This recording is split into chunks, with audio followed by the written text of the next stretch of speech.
All right, good evening, everyone. I'm Anthony Monta, the Associate Director of the Nanovic Institute for European Studies. This is our European film series this semester. We've had a nice lineup this semester, and we're drawing down to the grand finale tonight.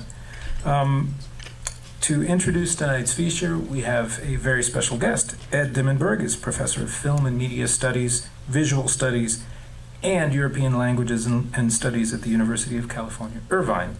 He earned his BA at Brown, MA at NYU, PhD in the History of Consciousness at UC Santa Cruz, and has since received numerous international fellowships to reside at places like the Berlin Academy, or the American Academy in Berlin. In addition to UC Irvine, he studied at Michigan, Columbia, UCLA, the Southern California Institute of Architecture. So this gives you a sense of his interdisciplinary range. For 8 years, he served as sponsoring editor in film, philosophy, and the humanities at the UCLA office of UC Press, where he acquired more than 130 titles. Currently serves as coordinator of an e-book series. His first book, Film Noir and the Spaces of Modernity, was published by Harvard in 2004 and was an honorable mention from the Society of Cinema and Media Studies. Co-edited several other projects, and most recently he published a monograph this year, 2013, on an architecture and multimedia firm in New York called Diller, Scofidio, and Renfro, which he published with Chicago. So with this kind of range, we knew that this guy could recommend an interesting film for us in a European film series, so he brought us this feature tonight. Please welcome, ladies and gentlemen, Edward Dimendberg.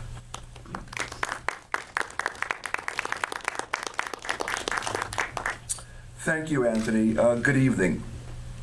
Only a country as adept as France at sustaining its avant-garde and pushing it into the mainstream culture could have produced a filmmaker as idiosyncratic as Philippe Garrel. He had 6 features to his name by the age of 25, without one of them having ever had a public run or having earned a dime. When belatedly discovered and hailed as a successor to Rimbaud and Vigo, he promptly reduced his feature in progress to a 12-minute short composed almost entirely of stills and stopped filming for nearly 2 years. So wrote the film critic Tony Raines in 1980 about the director whose film you'll watch this evening, Philippe Garrel, arguably the most unclassifiable of contemporary French filmmakers, a hothouse flower whose most accomplished films are extraordinary exercises in visual composition and investigations of passion as uncompromising as their maker. One might accuse Garrel of many faults, but to my knowledge, no one has ever accused him of being a sellout or pandering to the lowest common cultural denominator. He is the son of Maurice Garrel and was born in 1949 into Garrel's household of French leftist intellectuals.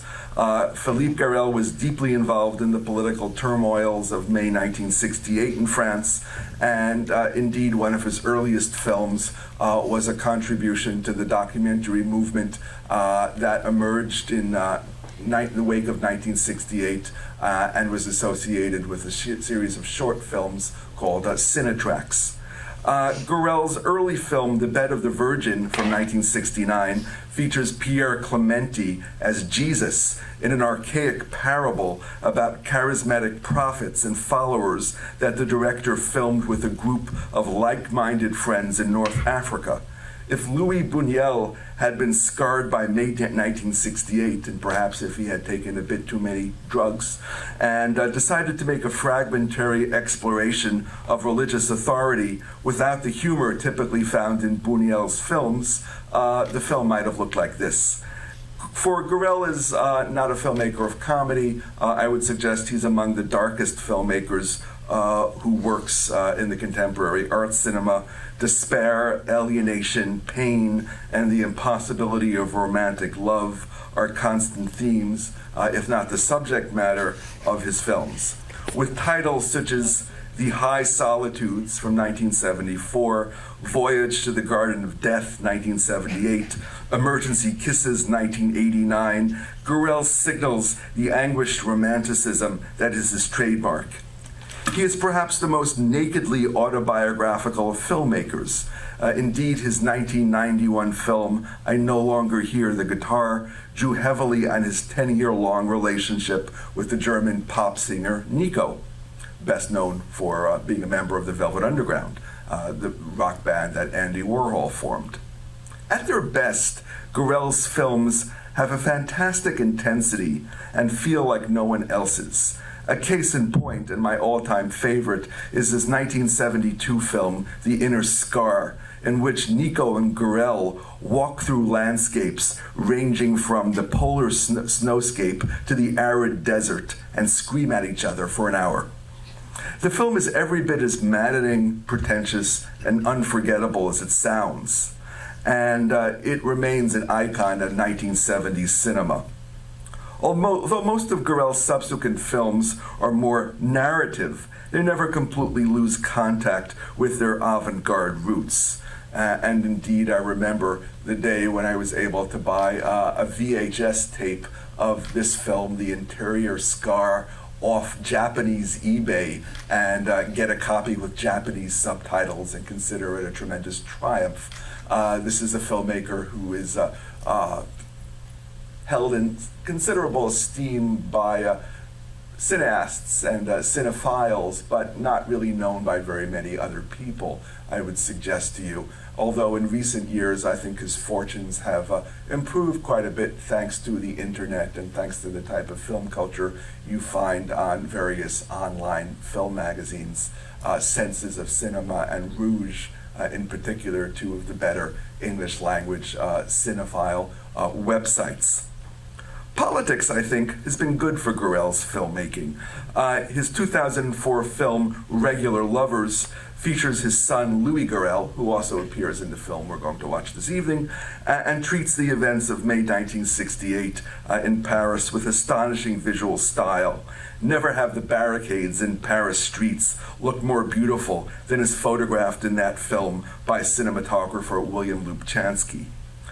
Yet my soft spot for Gorel's work, and I have long considered myself a fan, diminished somewhat in recent years. I found his 2008 film, Frontier at Dawn, formulaic and intellectually irresponsible in its romanticization of suicide. And alas, the film you're going to watch this evening, A Burning Hot Summer, strikes me as only marginally better.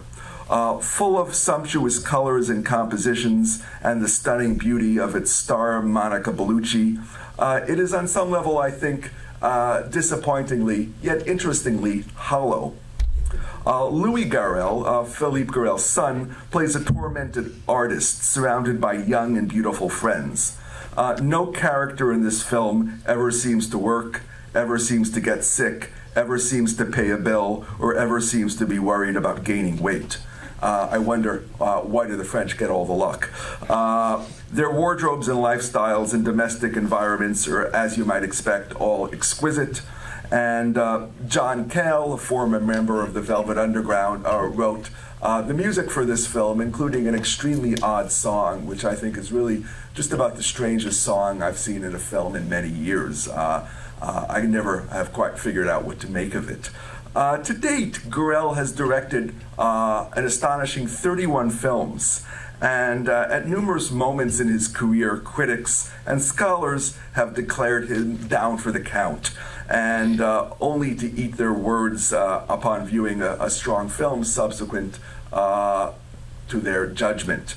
And although I would hesitate to pronounce Gorel's career over, I do think that it has reached an aesthetic impasse. The early anarchist and kindred spirit to Artaud of the 1960s and 1970s is coming increasingly, at least in my view, to resemble an aging curmudgeon. Whereas once his films had energy and an edginess, today they seem to be little more than stylish exercises, perfume ads poorly scripted and peopled with indolent bourgeois characters. I guess you could say ick. Gorel has contributed much to European cinema, but I fear his understanding of love and the human condition are becoming shallow.